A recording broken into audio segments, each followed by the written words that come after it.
Исәнмесез, Дөнья студиясе әзерләгән Конгресс мөнбәре дигән сәхифәне караучы хөрмәтле тамашачылар. Бүген бездә кунакта Бөтендөнья татар конгрессы башкарма комитеты рәисенең урынбасары Марс Рифкат улы Тукаев. Сөйләшүебез аның Астанага булган сәфәре турында. Хәерле көн, Марс Рифкатович. Хәерле көн, исәнмесез. Иң беренче мин үземнең сәфәрем белән мактанып китим әле. Менә Бөтендөнья татар конгрессы башкарма комитеты һәм Бөтен Россия татар авыллары оешмасы, шулай ук Самар өлкәсенең Похвесево районы туган тел оешмасы белән берлектә Халкым минем дигән 7нче тапкыр иҗат фестивале уздырып кайттык. Бу Гали авылында булды. Анда шулай ук Гали авылы белән берәтән Мәшәләй, Мансур, Камышлы районыннан да килгәннәр, Оренбург, һәм төбәкара фестиваль булды.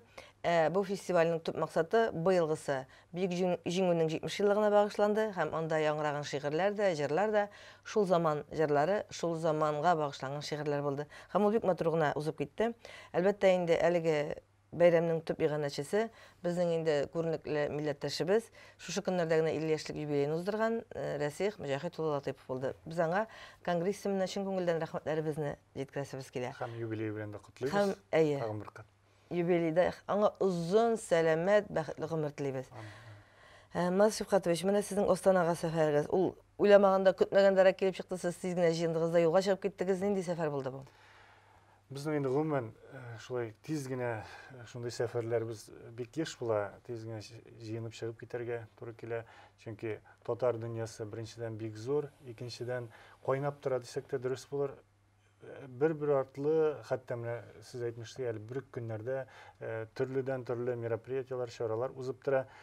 Инде Казакстан башкаласы Астанада узган чарага килгәндә, ул безнең менә Казан федераль университеты базасында Кайым Насыри исемендәге тел үзәге ачылган иде, институты дөресрәге ачылган иде. Һәм шушы институтның төрле төбәкләрдә үзәкләре ачыла башлады. Аның беренчесе менә Мәскәү шәһәрендә ачылган иде. Һәм ниһаять менә Казакстан башкаласы Астанада Казакстанның иң зур һәм иң дәрәҗәле университетларының берсе булган Евразия милли университетында ачылды әлеге үзәк.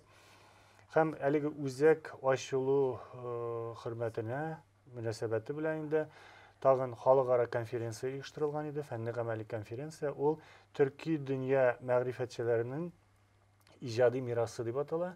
Һәм ул Кайым Насыриның тууына 190 ел тулуга багышлана һәм багышланган иде һәм казакларның бөек мәгърифәтчесе, шагыйре Абай Кунанбаевның тууына 170 ел тулуга багышланган иде. Казаннан кемнәр барды менә бу? Казаннан бик зур гына делегация барды.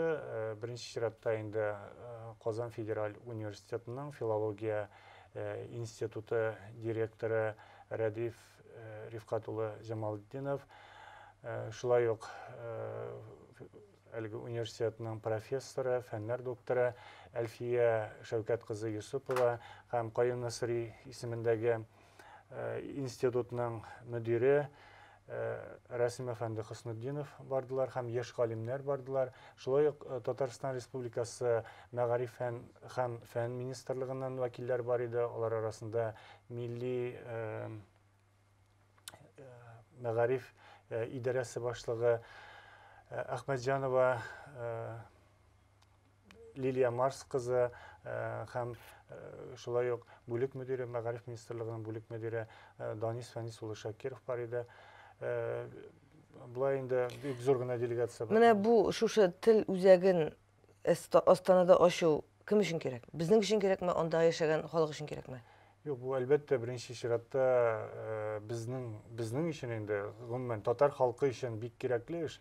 Мондый үзәкләр менә дөресен генә әйткәндә дөньяда ныклап үз аягында басып тора торган милләтләр, шулай инглизләр, французлар ача торган, алманнар ача торган үзәкләр бит инде. Шулай ук менә төрекләрнең Юнус Әмрә дигән тел үзәкләре бар, бөтен дөнья буйлап сибелгән. Шулай ук Кытайларның Конфуция тел үзәкләре бар, әмма менә шулар белән бер рәттән татар халкының да татар телен пропагандалау, үстерү максатыннан аны төрле төбәкләрдә яшәүче милләттәшләребезгә һәм башка халыкларга өйрәтү максатыннан ачылган әлеге үзәкләрнең булуы да безнең өчен зур горурлык. Ә инде ни өчен Астана дигәндә, беренчеләрдән булып Астанада, Казакъстанда ачылды дигәндә, беренчедән Казакъстанда безнең милләттәшләребез 100 меңнәр белән исәпләнелә. Икенчедән, алар бик активлар. Менә әлеге Очрашуга килгәннәр иде. очрашуга да бик күпләп килделәр, конференция эшендә дә бик күпләп катнаштылар. Бары тик Астанада яшәүче милләттәшләребез генә түгел, башка шәһәрләреннән, инде Алматыда ерак кына урнашкан Астанадан, аннан да килгәннәр иде. Килүчеләр арасында галимнәребез дә бар иде. Мәсәлән, шулар арасында Гриф абый Хәйруллин. Шуны күз алдында томда. Аннан соң Кызылордадан, Жезказганнан һәм Кустанайдан, төрле шәһәрләреннән татарлар бик күп җыелганнар иде. Һәм бик актив катнаштылар да әлеге конференциянең эшендә инде. Һәм бу үзәкнең ачылуы тагын шуны күрсәтеп тора.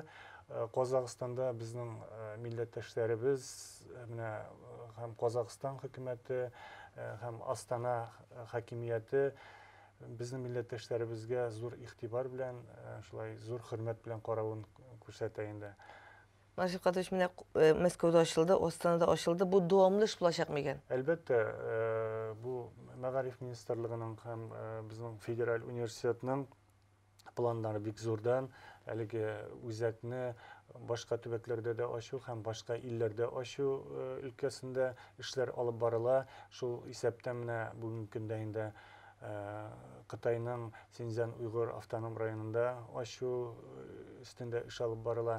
Һәм Россиянең, минем белүемчә, менә Свердловск өлкәсендә шундый үзәкне ачу буенча эшләр башкарыла бүгенге көндә. Бу дәвамлы булачак һәм бик күп төбәкләрдә ачылыр дип көтелә.